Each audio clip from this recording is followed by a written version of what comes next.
"Ensigns," the Admiral began, "you have been called together to receive your first important assignments. You will be sent to frontline units today. Wherever there is a ship of our Navy, be it in the Baltic or the Atlantic, in the Mediterranean or the Arctic Ocean, there your services are needed. The time has come for you to show what you have learned. You will prove yourselves for the sake of your country. You will take on England wherever you find her ships, and you will break her power at sea. You will win victory." The Admiral, a lean, tall man, gazed around to catch our eyes. We ensigns had formed a horseshoe around him in the large square of the Naval Academy at Flensburg. The time was mid-morning of a day in late April 1941. The occasion was our graduation. The Admiral went on to tell us of our great naval tradition and of our patriotic obligations as Germans. He spoke of honour and the cause. All of us had heard such speeches often before, and yet for most of us the call to glory or death had lost none of its exciting challenge.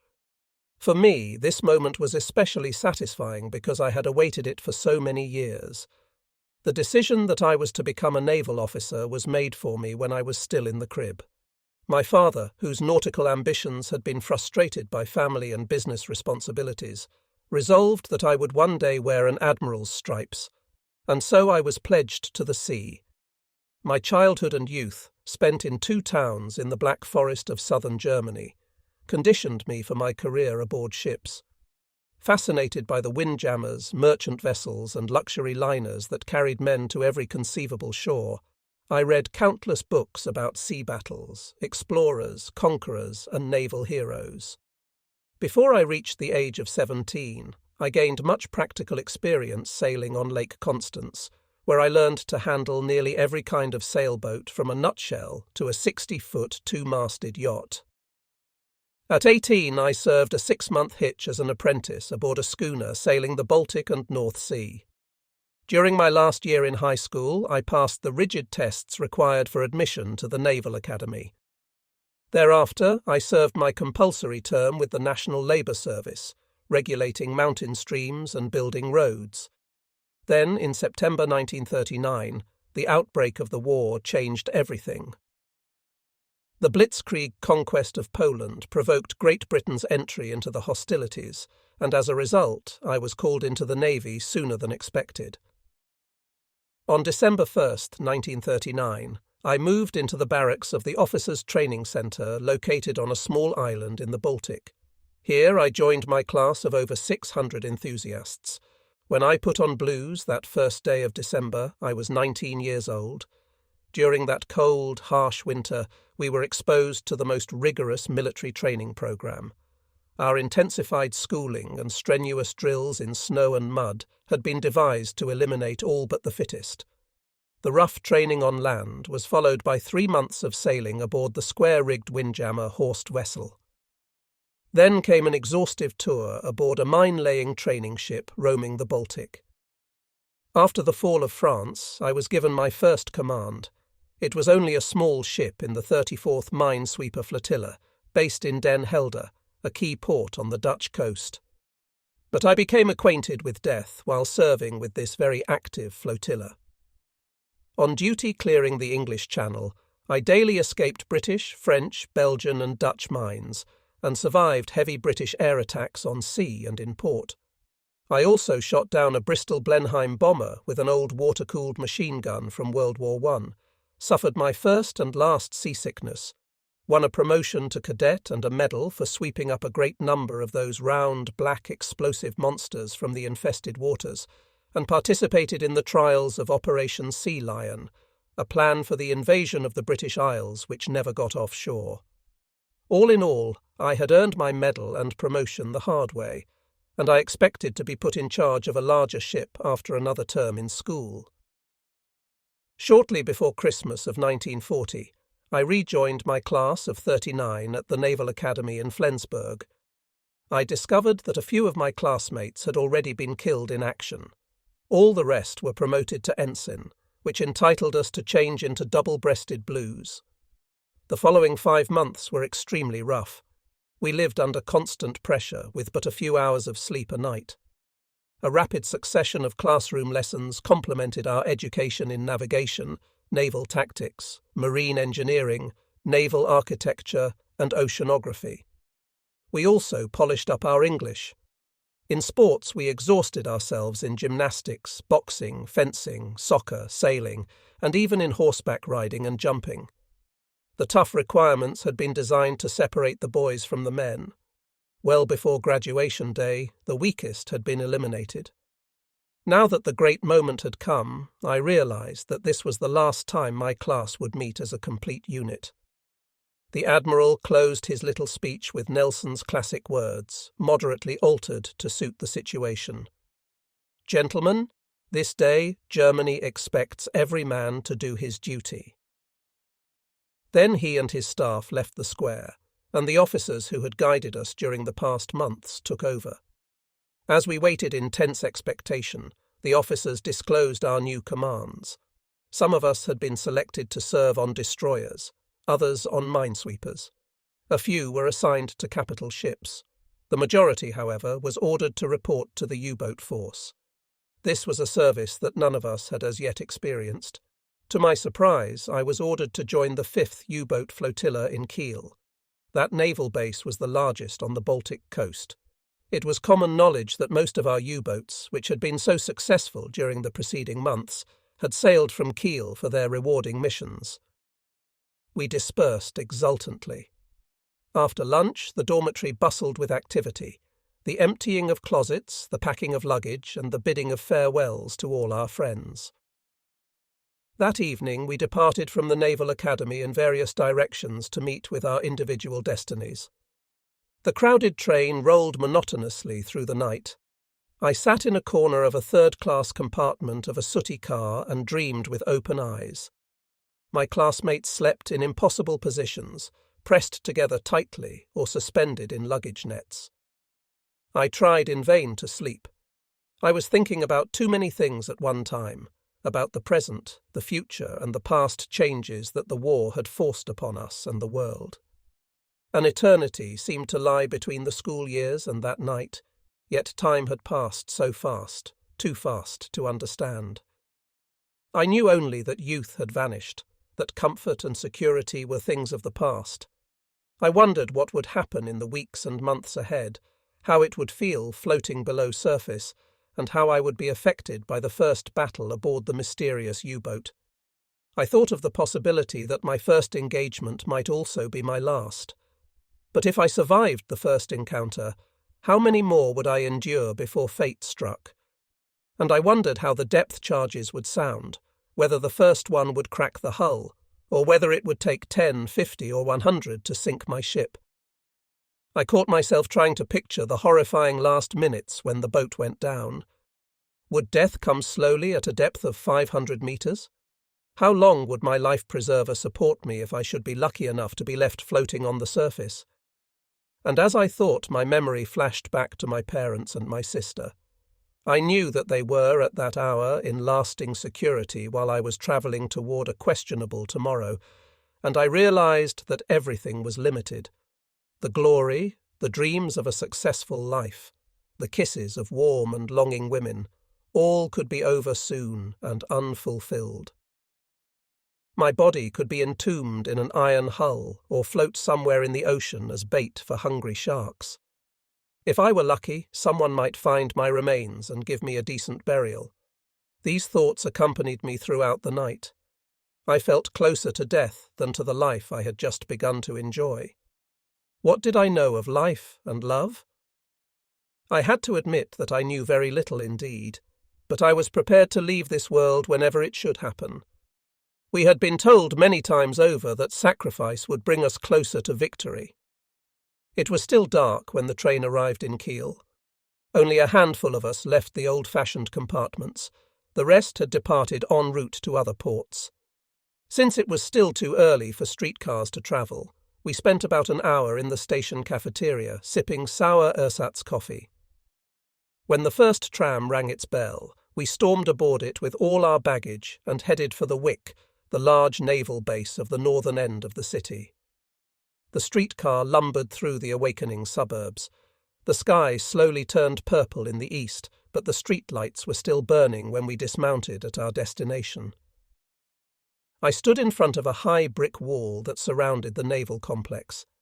At the gate, the sentry examined my papers, then moved aside. When all of us had passed through the iron door, it closed with a shriek. Our hollow steps on the pavement echoed against the walls of the barracks as we walked toward the waterfront. The barracks and yard were a familiar sight.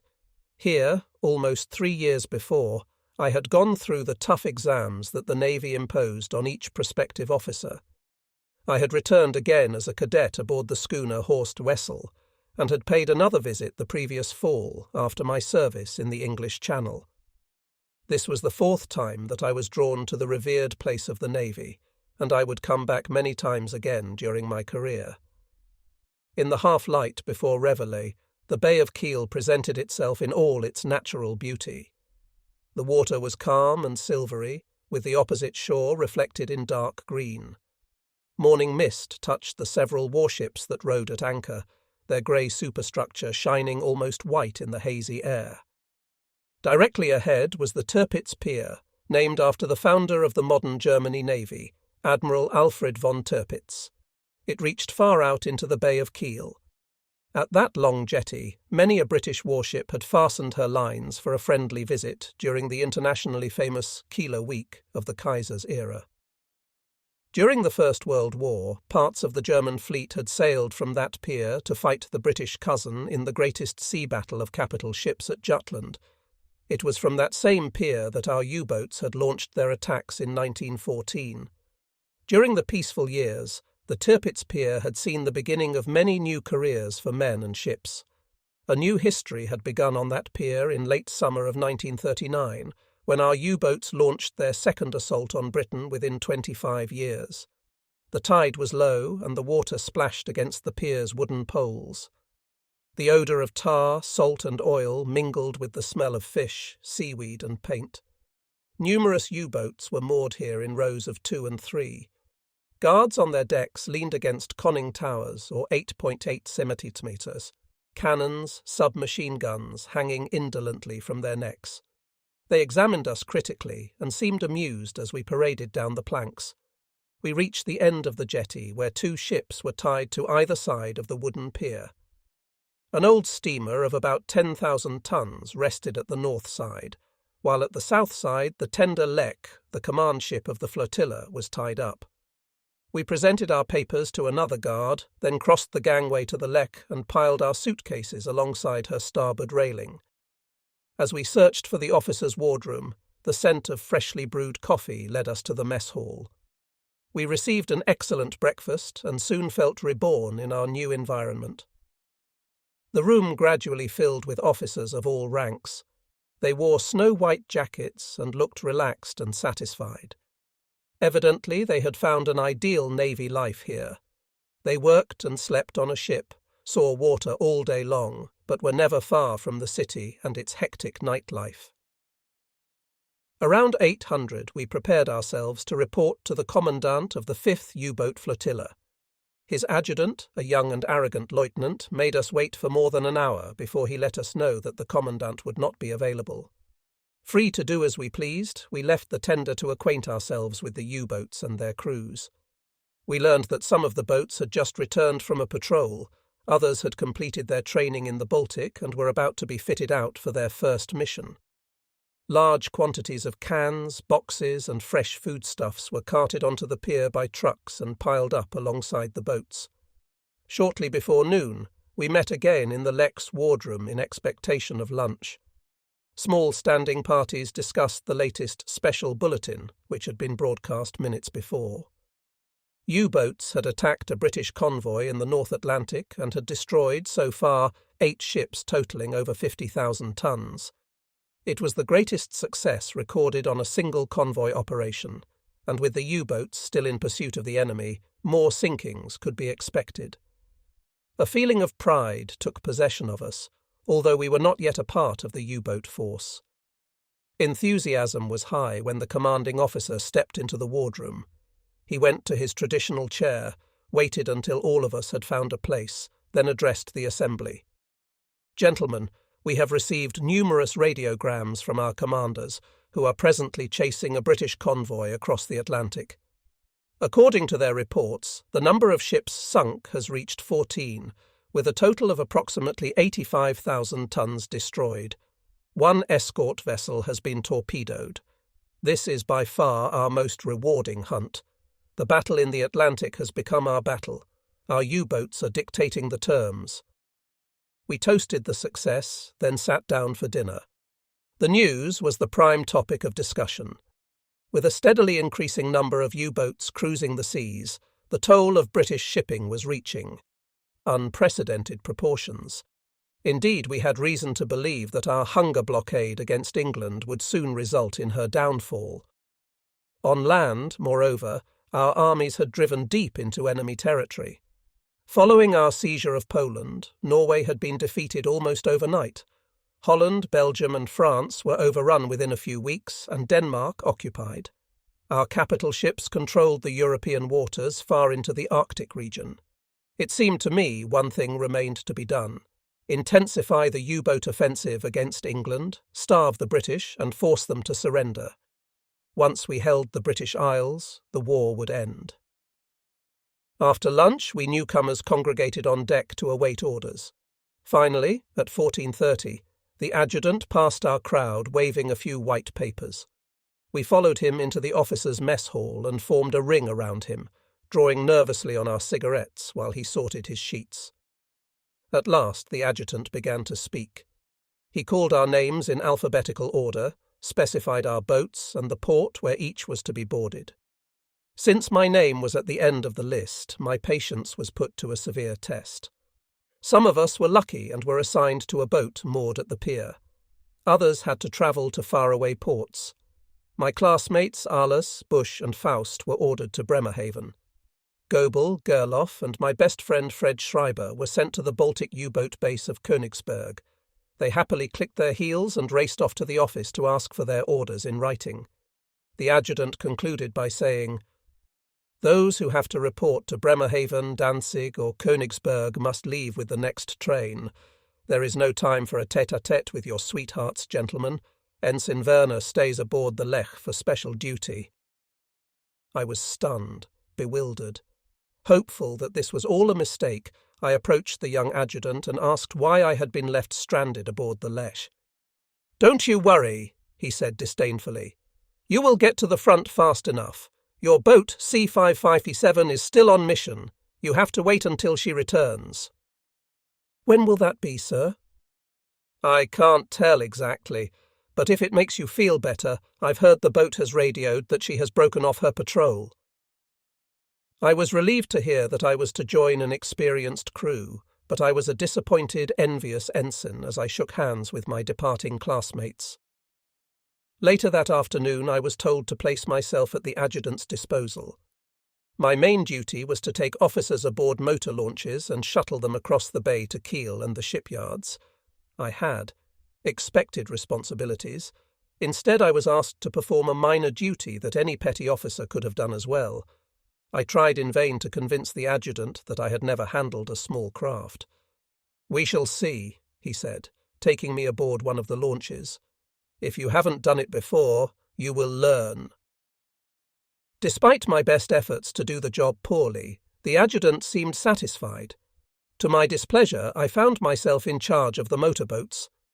Several days passed.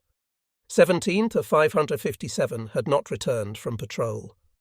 From time to time I went to see the radio officer in search of news. I became ever more restless as I watched my classmates prepare for their first war patrol. Then came the day that shattered my hopes for an early sailing. The adjutant brought me the bad news that U-551 would never return. She had been lost in the North Atlantic. I expected to be transferred aboard another U-boat immediately. But when nothing materialized after several more days, I became uneasy. I suspected that the adjutant had intentionally failed to arrange a new assignment. One day at breakfast, I contrived to sit next to the flotilla's chief engineer, whom I had regarded as a personable man. After a casual conversation about unimportant matters, I discreetly explained my awkward situation. The chief promised to do something on my behalf. Though I was not quite sure he had made the promise in earnest, results came abruptly. The next afternoon, I was told to see the adjutant.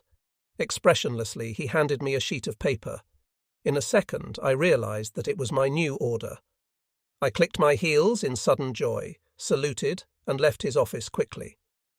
Outside, I read the order in detail. I was to report aboard J7557 in Königsberg. At 2100 the same evening, my express rolled into Stettiner station in Berlin. The platforms were bustling with traffic despite the late hour. Soldiers from many fronts and all branches of the armed forces were changing trains. Carrying my 2 suitcases, I transferred to the S-Bahn, the rapid transit system, for station Friedrichstrasse. Before I left Kiel, I had managed to send a wire to my blonde Marianne in the capital. I had not seen her since the previous December, and a reunion was long overdue. I was supposed to meet her in a small café near the Scala, where we had been accustomed to wait for each other. I knew Marianne was as reliable as she was beautiful. She was but 5 minutes late, remarkable for a pretty woman. Her face and blue eyes glowed as they had when I had first met her before the war on Lake Constance. We sat and talked happily for a few minutes, and when we left the café, there was the unspoken agreement between us that we would not separate that night. Only a few steps to the east was Friedrichstrasse, the pulsating vein of Berlin. It was enveloped in darkness, but an occasional faint streetlight allowed us to orient ourselves. Despite the late hour, Friedrichstrasse was jammed with people, soldiers, sailors, and pairs of lovers like ourselves, all struggling to find their way in the darkened city. Marianne and I walked north, past the station, into a dark, quiet section. Occasionally we saw a lonely soul or a car passing with headlights dimmed. We had assumed we would find asylum in a small pension, but we rang dozens of bells and still no door opened for us. We walked up and down for almost an hour before we found a little place and a tiny room to stay. However, it was big enough for the 2 of us, and we did not require much space to be content. Long after midnight, the sirens began to scream. I had forgotten that there was a war on, and that the Tommies occasionally slipped through our air defence. After some hesitation, we decided to remain where we were and not seek shelter. While the flak hammered sporadically, we heard the howling of falling bombs accompanied by muffled explosions. The building vibrated slightly. When the raid was finally over, we had learned that defiance sometimes can be sweet. We had our breakfast in Café Wien on Kurfürstendamm. There was no sign of the attack. The world looked as peaceful as always on that April morning. Stores, cafes, hotels were doing business as usual. Berliners mingled with soldiers in grey, green, blue and brown. The famous avenue was the stage for a splendid spectacle. When the church bells rang the hour, it was like any sunny Sunday before the war. Time to separate always comes too early, especially when duty calls one from a shared hotel room. But that day I was not quite sure whether I would have preferred a further delay on my departure. Although I felt quite comfortable in my love for Marianne, I regarded my love for the Navy as being of a more permanent nature. It was near sunrise when we kissed goodbye at the station, and we promised to see each other as soon as the war would allow. The Pomeranian plains stretched endlessly alongside the tracks. Heather gave way to woods of pine. Before the war, a traveller had to cross the German border twice en route to Königsberg. He showed his passport when leaving West Prussia for Poland, and presented it again a few hours later when leaving Poland for East Prussia. Now, to the Pole's sorrow, the crossing of the border had become a very simple affair. I traversed the battlefields of the war with Poland and arrived in Königsberg at dusk. I was astonished to see the station fully illuminated, as if in peacetime. Street lights, neon signs, storefronts and windows were ablaze with light. Despite the vague directions given me by a policeman, I found the Navy Yard where I was to board J7557. Several U-boats swayed alongside a granite jetty. For a moment I paused at the pier and stared at the black stilettos in the murky waters, wondering which one would carry me into battle against England. Some distance away lay an ocean liner. It was painted blinding white and lighted up like a Christmas tree. Assuming that the white ship was the flotilla's headquarters, I dragged my baggage across the gangway and reported to the officer on watch. He referred me to the mate on duty, and the mate sent me to the purser. He, in turn, arranged for a cabin. I eventually fell into a soft easy chair, hungry and exhausted. At last I had arrived. It was late when I went on an expedition through the ship to find the dining room and something to eat. In passing the bar, I recognized my classmates, Gwenta Gerloff and Rolf Goebel, who had departed from Kiel some 2 weeks before me. Approaching them from behind, I tapped their shoulders and said, "How come you are not at sea?" They spun around. Clubby-faced Goebel replied, "It's not for you to ask, you land rat. We just came back from a long training trip." Gerloff, tall and blonde, added smilingly, "You see the salt crusts on our lips? They don't dissolve with water, we have to use alcohol. That's how long we've been at sea." "I'll match that soon," I countered. "Not if they keep you in port to run their motorboats, you won't," snapped Goebel. "Don't worry about me. This time I've made it.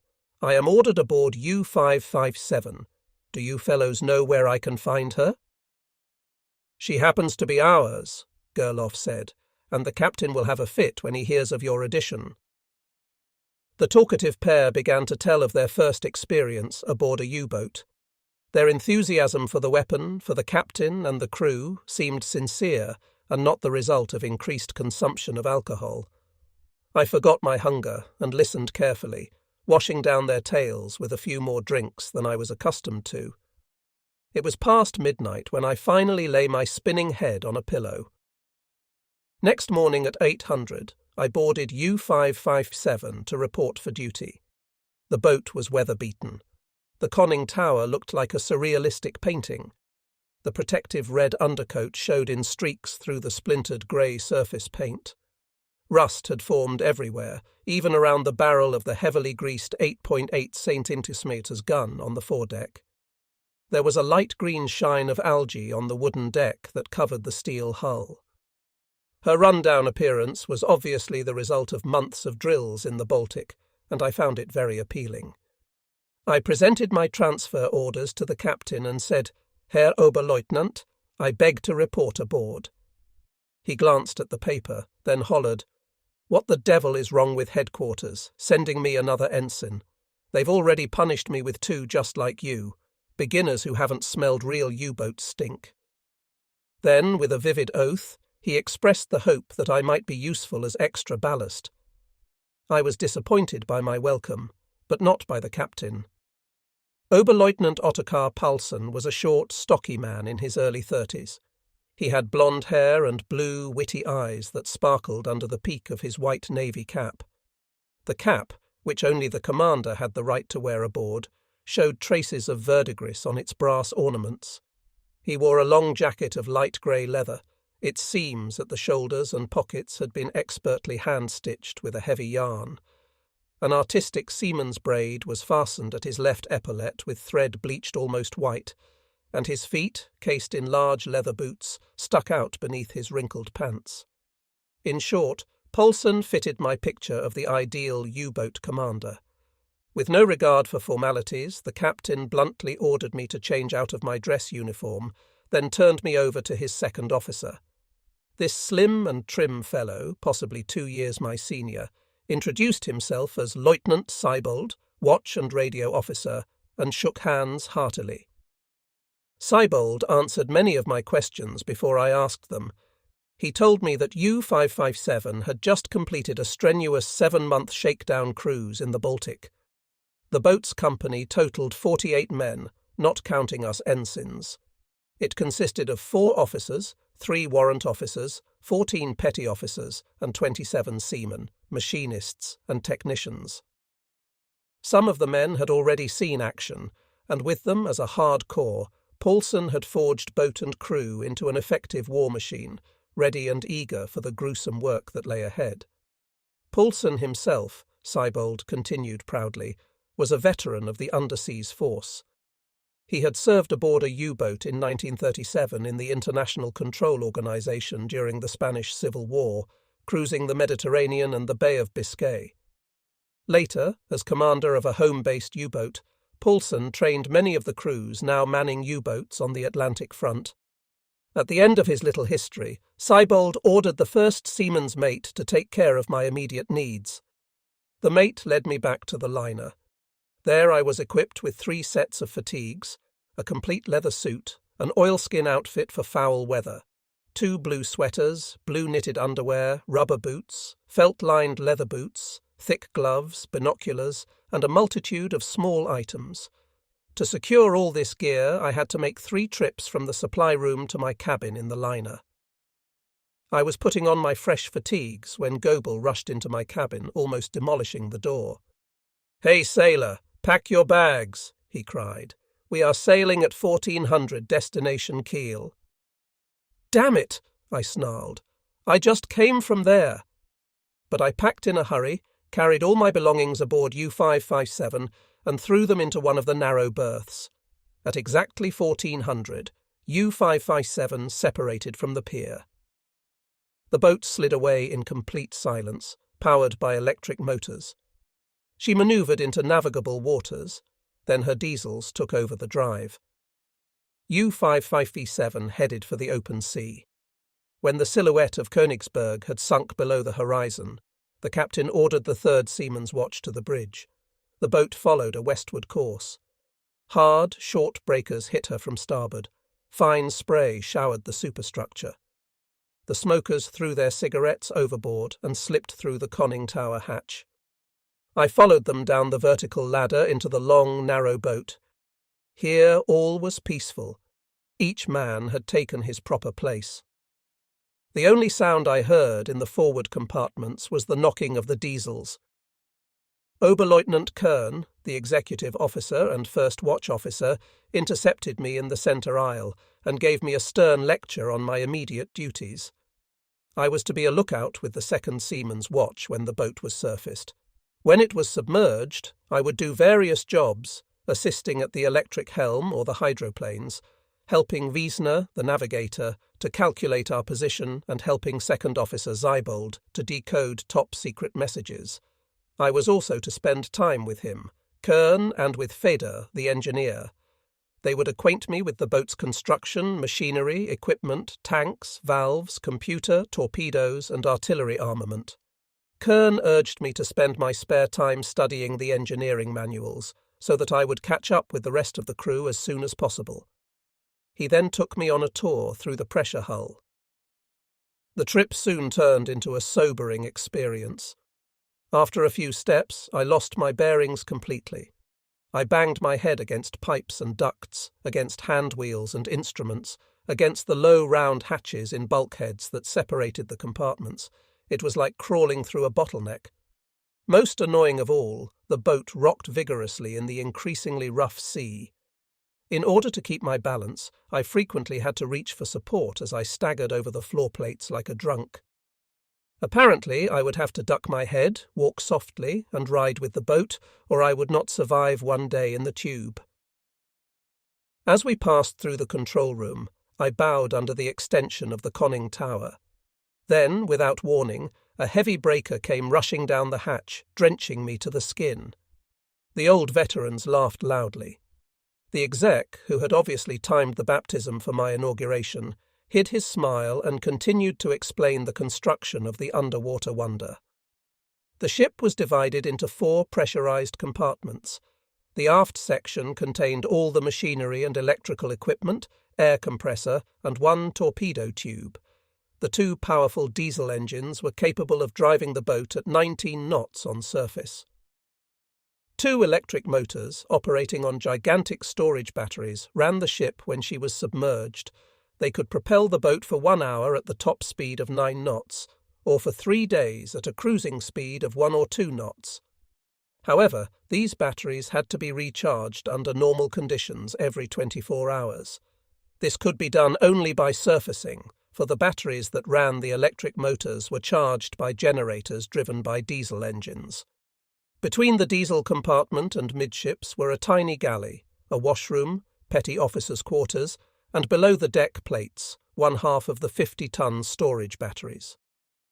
In the centre compartment, midships, was the heart and brain of the boat, the control room. It was overloaded with pipes, ducts, valves, wires, hand wheels, gauges, switches, meters, control mechanism, and a gyro compass. Its major equipment included pumps, freshwater producer, lower periscope, magnetic compass, chart closet and table, as well as electrical gear to control rudder and hydroplanes. The forward section contained a radio room, a listening room, bow torpedo compartment with 4 tubes, and also men's quarters, officers' and warrant officers' wardrooms, the captain's small corner, a hint of a washroom, and again below deck plates, the second half of the storage batteries. The 3 pressure compartments were subdivided into 7 watertight rooms, each equipped with watertight doors that could withstand pressure equal to that at a depth of 120 metres. The 4th and smallest compartment, the conning tower, contained the attack periscope, torpedo computer and helm. Buoyancy tanks, trim cells, fuel oil and freshwater tanks were located throughout the boat and in the outboard tanks in strategic locations. After walking the full length of the boat, I was overwhelmed by her complexity and thoroughly confused by the exec's rather superficial explanations. I believed that it would take me years to gain his knowledge, the chief's skill, and the captain's qualifications. I was at the navigator's small plotting table when the captain called from the bridge, "Prepare for diving manoeuvre! Alarm for exercise!" Moments later, the men on watch came tumbling down the aluminum ladder, hitting the deck plates with violent jolts. Then the alarm bell shrieked throughout the boat. To open up the ballast tanks to the sea, machinists grabbed the handles of leverage valves and hung from them, using the full weight of their bodies to speed the opening action. Others turned hand wheels frantically. With a loud uproar, air escaped the tanks and water rushed in. U-557 dipped so swiftly that I had to grab something to stop myself from falling to the metal deck plates.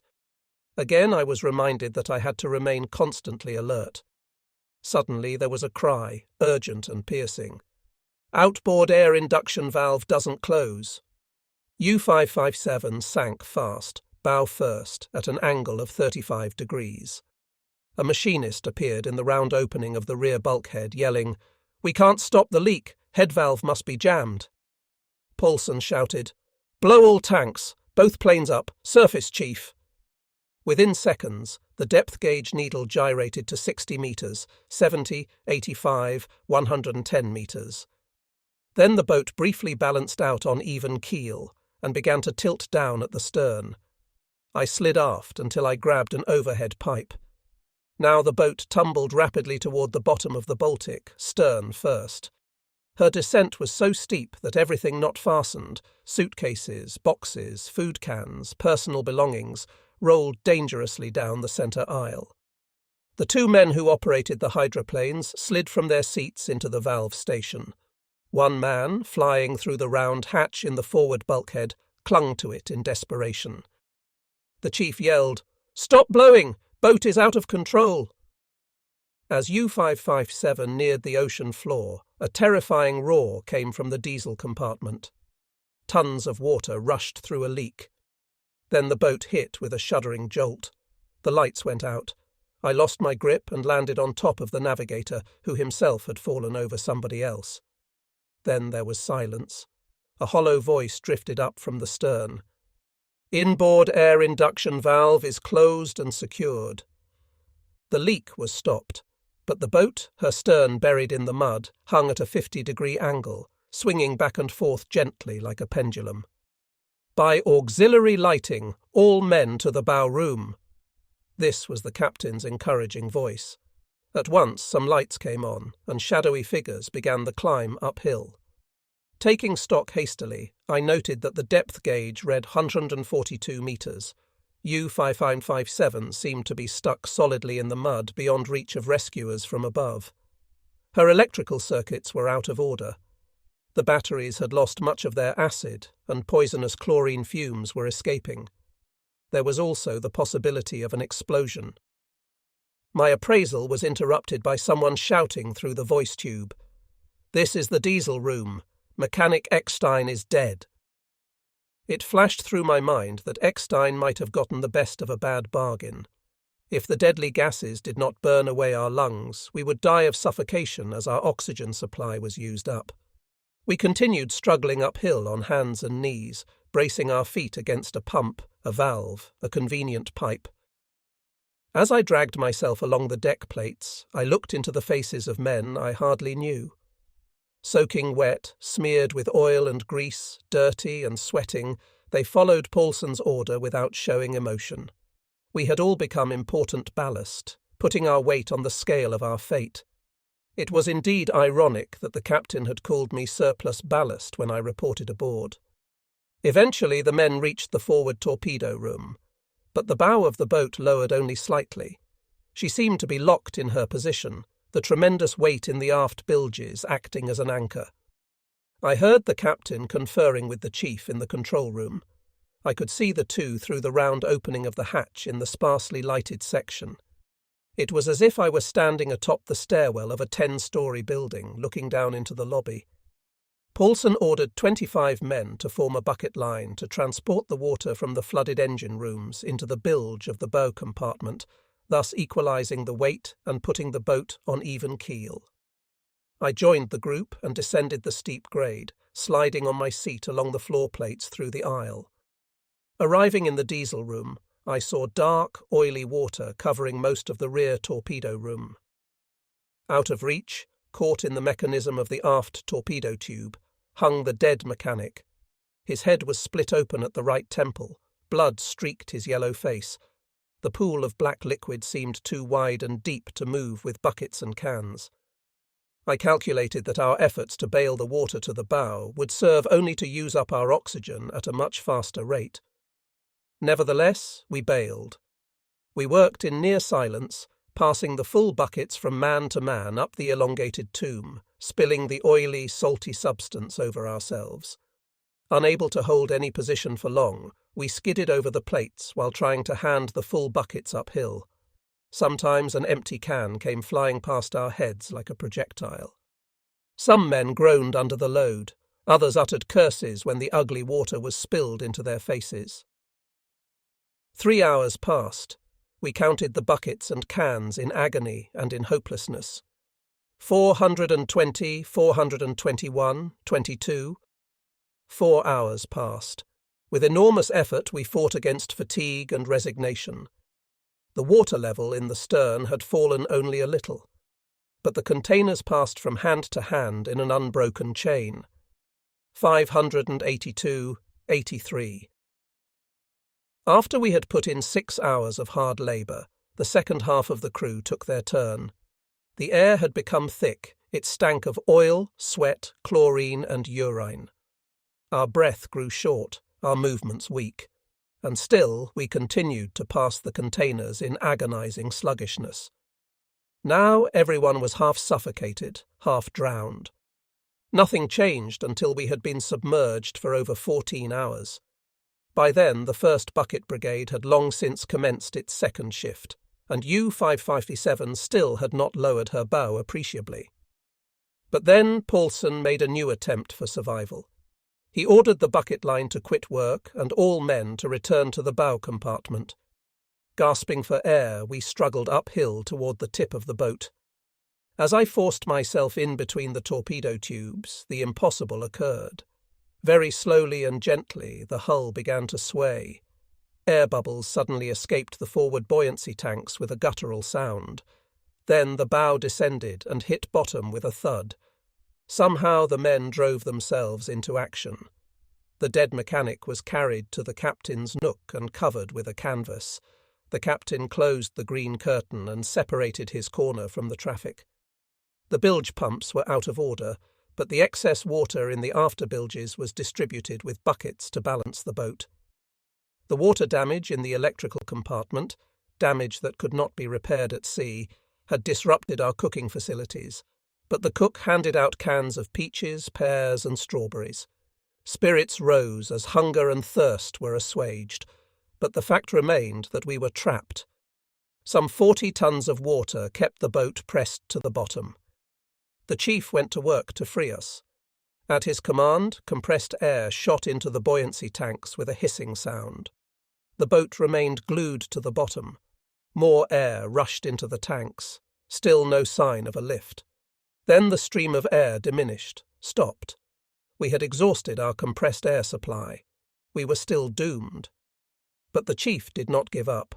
Spinning around, he yelled, "All men to the bow!" Everybody pushed and stumbled forward. As we crowded into the forward compartment, the chief ordered us to turn around and run aft. We tumbled and tripped in the opposite direction, ducking through the hatches in the bulkheads, slipping and sliding along the wet deck plates.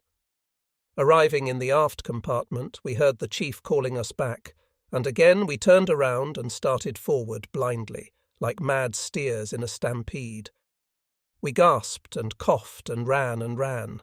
Almost imperceptibly, the boat began stirring. Then, as we poured into the bow torpedo room, the stern suddenly lifted. U-5557 had worked herself free. The men ran to their stations. Then, unbelievably, the bow lifted and the boat floated gently upward in complete freedom. As I stepped into the control room, the needle of the depth gauge had already reached 140 meters. It swung to 130 meters and moved steadily along the dial. Excitedly, the chief shouted the figures to the captain in the conning tower. 80 meters, 40 meters, 20 meters. Tower comes free. Boat has surfaced. Paulson flipped open the lid of the bridge hatch, ending 20 hours in our underwater tomb. Fresh, crystal-clear air streamed through the hull, reviving every man but one. U-557 resumed her voyage to Kiel on surface. Calm routine replaced the hectic ordeal. An inspection soon disclosed that a wrench was jammed in the outboard air induction valve just below the cigarette deck. No one knew how it had gotten there. During the next 2 days and nights, I adjusted gradually to my new way of life with its complex procedures and the boat's perpetual rocking and listing. I became acquainted with most of the crew, made myself useful wherever possible, and took my place on the second watch every 8 hours. I learned how to ride with the boat, to climb up and down the aluminum ladder in the tower without injury, to keep my balance while swaying through the centre aisle in heavy seas, to duck through the circular openings in the bulkheads, to eat my meals between the extremes of the boat's motions, to acquire skill in using the pump in the washroom by operating its various valves in proper sequence. I also learned that the captain's harshness was only a shell around a congenial character, that he was married and had a baby son, and that, to our mutual surprise, we had practically grown up together. We had attended the same high school and studied with the same professors, had drunk from the same water fountain in the courtyard, and learned to love the sea while sailing on Lake Constance. These discoveries, however, did not change Paulson's attitude toward me. On the contrary, I felt that he put even stricter requirements upon my training. While my two classmates, Gerloff and Goebel, escaped his constant observation, he developed a strange habit of catching me in my narrow bunk after an exhausting day and sending me back to work in the engine compartment instead of allowing me to rest. Nonetheless, I managed to stay awake on duty. On the 5th day of our near-fatal trip, we approached Kiel Lightship at around 0700. 1 hour later, we sailed past the Navy's War Memorial, which pointed like an admonishing finger into the morning sky. The Bay of Kiel opened beneath the rising mist, and the boat manoeuvred cautiously through the mounting traffic toward the naval base. At 10:30 on April 26th, U-557 finally came to rest at the Tirpitz Pier. Our rusty boat berthed near the stern of the tender Lech. The lines were not yet fully secured when Kern, the exec, crossed to the liner to arrange for the crew's lodging and for Eckstein's last journey to his hometown. For the next 2 hours, every hand was kept busy transporting damaged suitcases, soaked sea bags, and trunks from the U-boat to the steamer. The ship's comfortable cabins contrasted sharply with our tight quarters aboard U-557. I established myself in a third-class cabin, then returned to U-557, which was being stripped down for repairs and a new fitting out.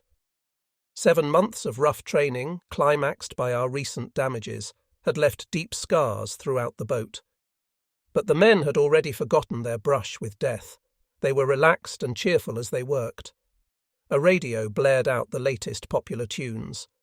I was in the petty officer's wardroom when Gerloff came rushing down the aisle, asking, "Have you heard the bad news?" "Haven't heard anything," I said. "What are you talking about?" "Kretschmer and Schepke are supposed to be sunk. I can't believe it." But the news was confirmed by Lieutenant Siebold. 17-99, with Kretschmer in command, and U-100 under Captain Schepke, had indeed been destroyed while attacking a convoy in the North Atlantic.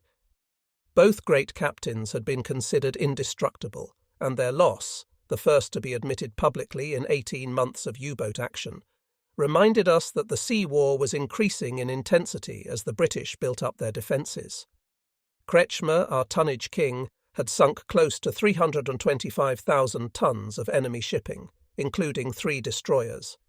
This was equal to the entire tonnage of a medium-sized seafaring nation. Schepke, with more than 250,000 tons to his credit, was killed when his boat was rammed by the destroyer that had blown her to the surface. Kretschmer, on the other hand, was captured and spent the rest of the war in imprisonment in Canada. The double tragedy, which had occurred on March 17th, stunned and baffled the country. Had the British introduced new weapons or techniques of anti-submarine warfare?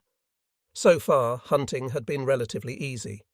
U-boats were fast, manoeuvrable on and beneath the surface, and were also capable of diving below the British depth charges. Our losses were negligible compared with the casualties U-boats had inflicted upon our adversaries. We were without an explanation. Supreme Headquarters, to soften the bad news, issued a statement declaring that U-boats had, since the outbreak of war, sunk well over 4 million tons of enemy shipping, as well as 1 battleship, 1 aircraft carrier, and 18 lesser vessels of the Royal Navy. U-557 was taken to the shipyard for complete overhaul, including diesels, batteries, and electric motors. For 1 week, the crew shuttled daily between the Tirpitz Pier and dry dock. For me, new experiences followed in rapid succession. The first day I was sent to the Admiralty to complete our navigational file with charts of the Atlantic. The second day, I helped the exec round out our library of artillery and torpedo manuals. On the third day, Siebold made use of my modest administrative skills and my 4-finger system on the typewriter. Fader, the chief, assigned me the task of drawing diagrams of our stowing arrangements in plan and elevation. I also assembled lists of all government property that had to be accounted for: tools, spare parts, seamen's gear, even jars of medicine. The officers displayed a tendency to unload their work on us ensigns, and the nights as well as the days were filled with chores. Finally, the weekend brought relief. On Saturday, I drove into Kiel with Goebel and Gerloff, and we browsed through the bookshops searching for reading material for the long weeks at sea. We had Viennese cake in a café and steak for dinner in the Rathskeller, our favourite restaurant. We drank quantities of Moselle wine, toasting each other, and a successful mission. It never occurred to us that our first battle might be our last.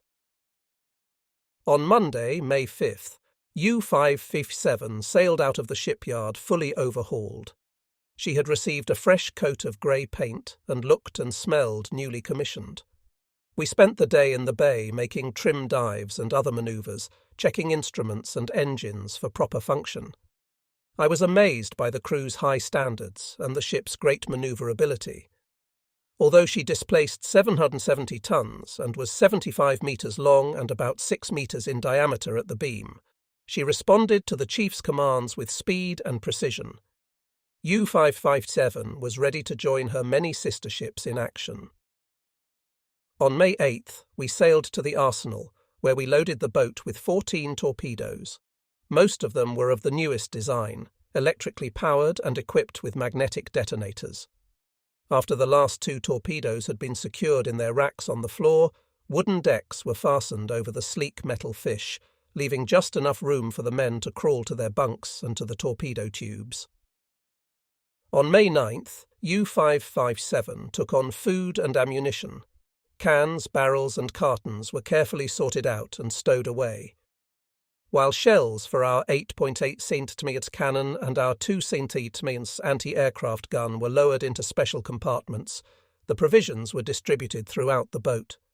I was astounded to see the food supply for 8 weeks disappear between pipes and valves, ribs and machines, closets and ducts. Huge smoked hams were hung in the control room.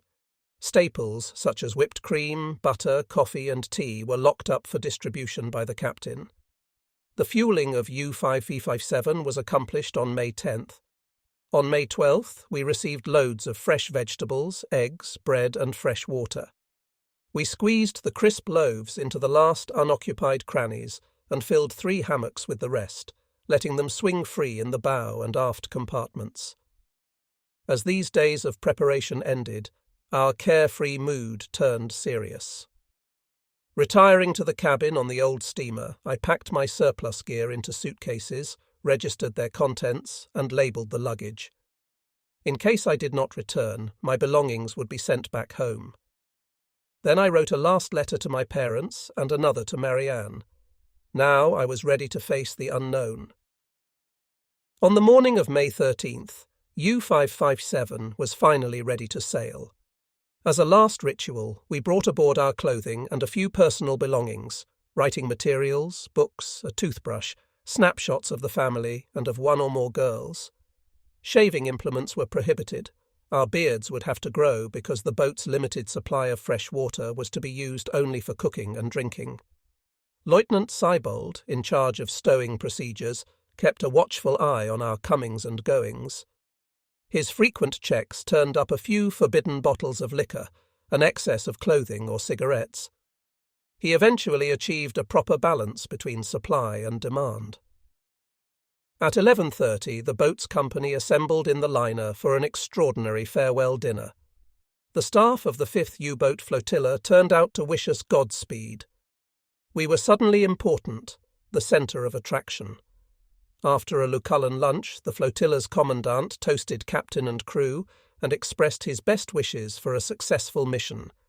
Then he added, "Since one among you has his birthday today, this makes the years of glory 29. 13th of May, a good day to sail. Let it be a sign of luck which shall prevail throughout your patrol. Happy birthday to Ensign Werner." The surprise was on me. I suspected that the leak came from Seibold, who knew my vital statistics. Our spirits were high as we emptied our last glass of champagne and as we poured out of the steamer onto the pier. A navy band was playing a resounding march and a large crowd gathered. The moment we crossed the narrow gangplank onto U-557, we were caught up in shipboard routine. A last head count, a few commands, and the ropes were removed from the pillars. U-557 slid away in reverse, silently. Very slowly, she separated from the pier, cleared her submerged hydroplanes, then increased speed. 50 metres off the pier, the exec swung the boat around and ordered the diesels started.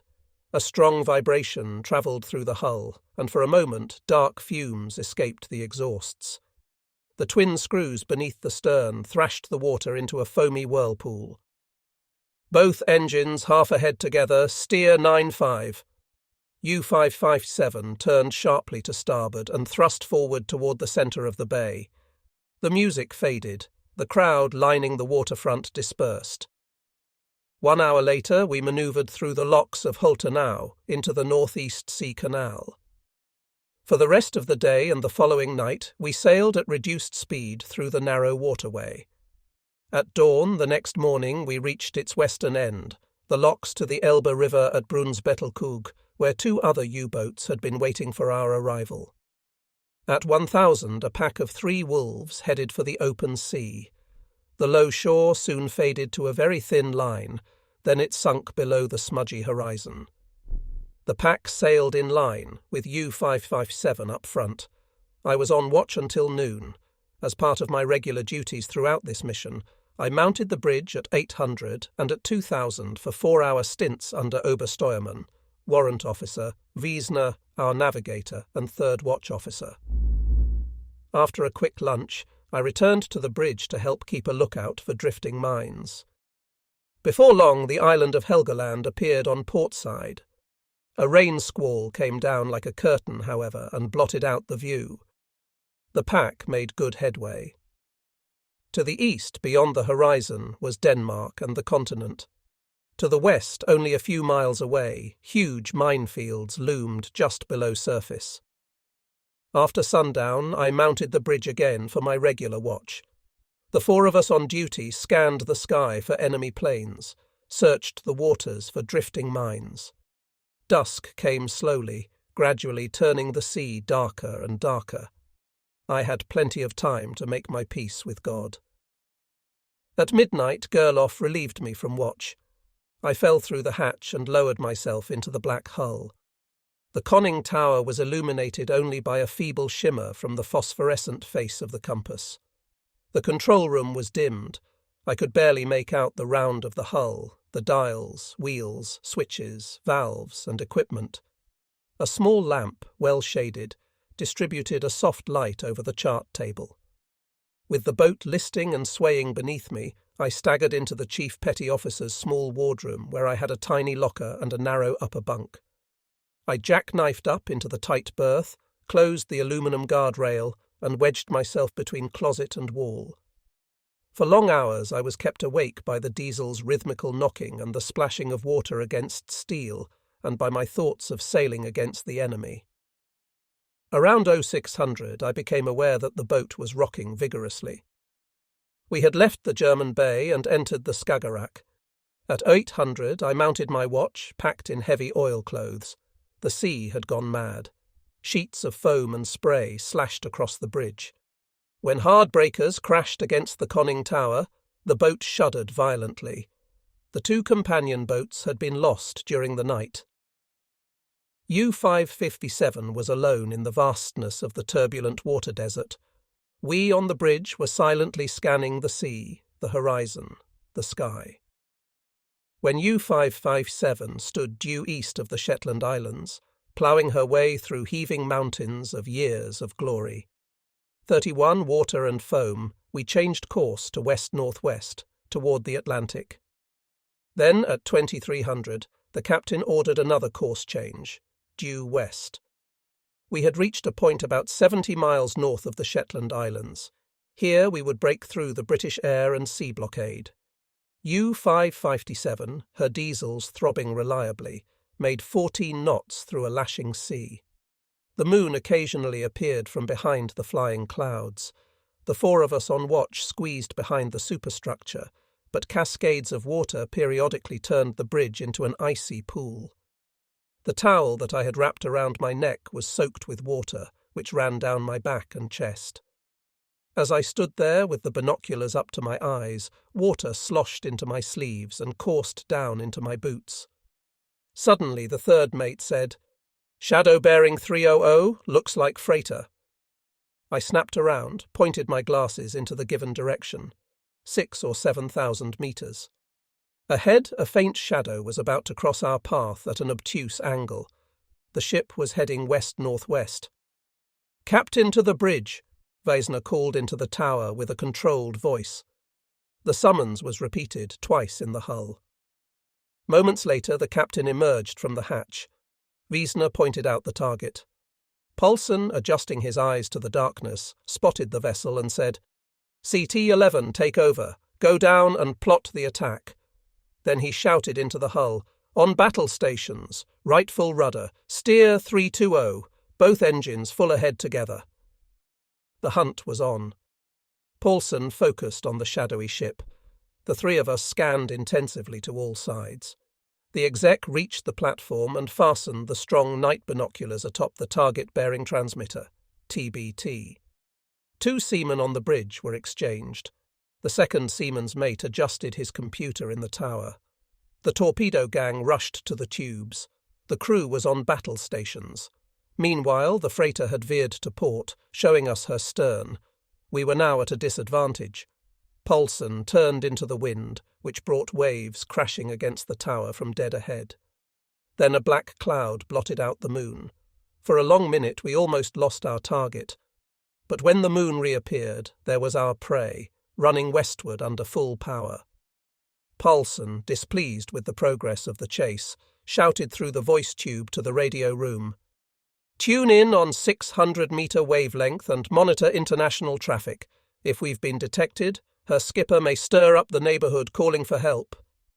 As he gave his order, the target turned to starboard, settling on her previous course. The exec took fresh bearings, relayed his findings into the conning tower. "What's the target's speed and course?" After a moment, Wiesner's voice came from below. "Target speed 14 knots, course 260. The vessel was a fast new cargo ship trying to make it across the Atlantic as a loner. But during the first 70 minutes of our chase, we had reduced the gap distinctly, and it seemed certain that she was never going to reach the shore. The chase went on. Hunting fever had taken possession of us. We could not feel the waves slapping our faces, nor the water streaming down our skin. Ahead lay our first target, nothing else counted. Keeping in sight of the doomed vessel, but invisible to her with only the tip of the conning tower above water, we raced on a calculated path into the night. At 02:15 we had the target on port, bearing 270 degrees, and we ploughed forward relentlessly with ringing diesels into attack position. By 0300, when Paulson corrected course slightly, we had managed to gain bearing ahead of the shadow and remain unseen. The freighter's radio had been silent. She had changed course at regular intervals, almost guaranteeing the success of our attack.